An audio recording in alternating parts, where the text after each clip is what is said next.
Welkom by ons bespreking oor die eienskappe van 'n goeie handelsmerknaam. 'n Goed gekose handelsmerknaam kan 'n produk se marksukses beduidend beïnvloed en bydra tot die handelsmerk se algehele identiteit en erkenning.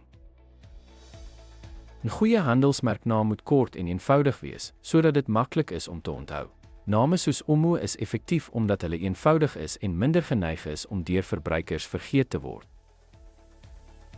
Dit is belangrik dat 'n handelsmerknaam maklik uitspreekbaar is in verskillende tale en kulture. Apple is 'n goeie voorbeeld, aangesien dit eenvoudig en universeel herkenbaar is, wat dit wêreldwyd toeganklik maak. Die handelsmerknaam moet goed vertaal word na verpakking en promosiemateriaal. Starsoft is 'n voorbeeld wat die produk se voordeel direk oordra, wat dit duidelik en aantreklik vir verbruikers maak. Onthoubaarheid is die sleutel vir 'n handelsmerknaam om in die verbruiker se gedagtes uit te staan. Name soos Monster is onderskeidend en laat 'n blywende indruk, wat verseker dat hulle nie maklik vergeet word nie. Kulturele sensitiwiteit is van kardinale belang wanneer internasionale markte betree word.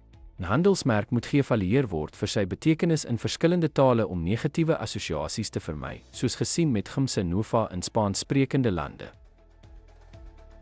Doeltreffende handelsmerknaam kan 'n waardevolle bate en 'n beskrywende term vir 'n produkkategorie word. Handelsmerke soos Prestig en Hofer illustreer hoe kragtig 'n handelsmerknaam kan wees om markteenwoordigheid te vestig.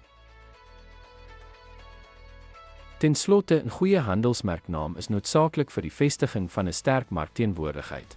Deur by sleutelkenmerke te hou, kan maatskappye effektiewe en blywende handelsmerkidentiteite skep.